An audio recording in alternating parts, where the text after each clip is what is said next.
दिल छू जाएगी। कहते हैं गरीब पैदा होना कोई बुरी बात नहीं होती, लेकिन गरीब मर जाना सबसे बुरी बात होती है। इसी विचार से प्रेरित अमित बचपन से ही पढ़ाई में और उन सभी चीजों में जी जान से मेहनत करता आया था जिनकी वजह से वो ज्यादा पैसे कमा पाए। उसने अपना पूरा बचपन गरीबी और आवश्यक चीजों की कमी में गुजारा था, लेकिन वो हार मानने वालों में से नहीं था। अगर सही दिशा में मेहनत की जाए तो मेहनत रंग जरूर लाती है। अमित भी पढ़ लिख कर इस काबिल बन गया कि उसे किसी अच्छी मल्टीनेशनल कंपनी में नौकरी मिल सके, और उसे एक अच्छी नौकरी मिल भी गई। अमित ने एक एक करके अपने सपने पूरे करने का सफर शुरू किया। पहले छोटे छोटे सपने पूरे किए, फिर सही उम्र होने की वजह से शादी कर ली। अगले ही साल एक सुंदर बच्चे का बाप भी बन गया, लेकिन इन सब में उसके सपने पूरे करने का सफर रुक गया। उसे इस बात का कोई मलाल नहीं था, लेकिन बचपन से लेकर जवानी तक उसका एक बहुत बड़ा सपना, एक अच्छी बड़ी कार लेने का, वह हमेशा उसके दिमाग में चलता रहता था। बचपन से लेकर आज तक जब भी वह किसी अच्छे कार को रास्ते से गुजरते हुए देखता तो पल भर के लिए वहीं पर रुककर उसे ताकता रहता था। जैसे जैसे दिन बीते जा रहे थे उसका यह सपना उसे सोने नहीं दे रहा था। उसने इस सपने को पूरा करने की ठानी और थोड़े थोड़े पैसा जमा करना शुरू किए। कुछ वर्षों में उसने इतने पैसे जमा कर लिए कि वह अपने सपनों की कार ले सके, और एक दिन वह सारे पैसे समेटकर उस कार को अपने घर पर ले आ या उस कार में बैठकर उसे लगता कि उसने जीवन में कुछ बड़ा हासिल कर लिया है। उसे जीत की संतुष्टि मिलती, जो कुछ हासिल करने पर मिलती है। वो जितना प्यार अपने 5 साल के बेटे के साथ करता उतना ही प्यार अपनी कार से भी करता था। हर दिन खुद अपने हाथों से कार को धोता और उसके हैं पार्ट को अच्छे से चेक करता। वन दी न वो अपनी कार को धो रहा था,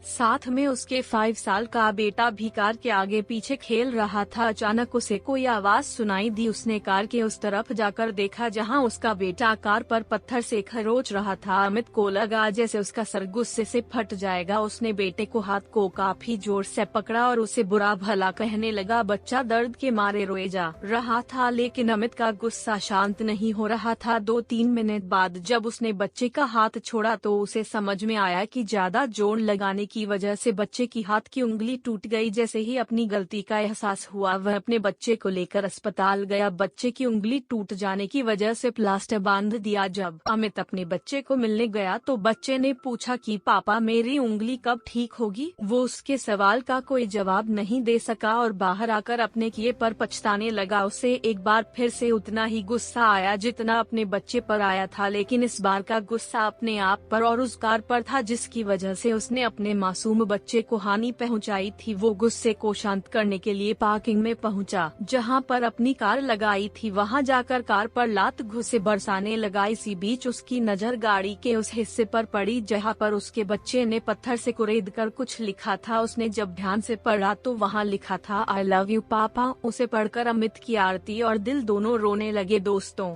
आपको क्या लगता है यह कहानी सिर्फ अमित की है? क्या आपको नहीं लगता कि यह कहानी हम में से हर एक की है? हम भी तो जीवन भर यही करते आए हैं। हम जीवन भर उन चीजों के पीछे भागते हैं जिनकी हमें चाहत है, चाहे वह हमारे लिए इतने महत्वपूर्ण ना हो, और ऐसी चीजों के लिए हम अपने जीवन की उन महत्वपूर्ण चीजों को नजर अंदाज कर देते हैं या खो देते हैं जो हमें आशीर्वाद के रूप में मिली होती है और कितना भी पैसा खर्चा करने से भी वापस नहीं मिलती है। मैं उम्मीद करता हूँ कि इस कहानी को पढ़कर आप थोड़ी देर रुककर सोचेंगे कि आप जिस वस्तु को पाने के लिए दौड़ लगा रहे हैं, क्या वो आपके जीवन में सर्वोपरि है, या आपके जीवन में अनुस्वार उससे भी ज्यादा महत्वपूर्ण कुछ है जिसे आप इग्नोर करते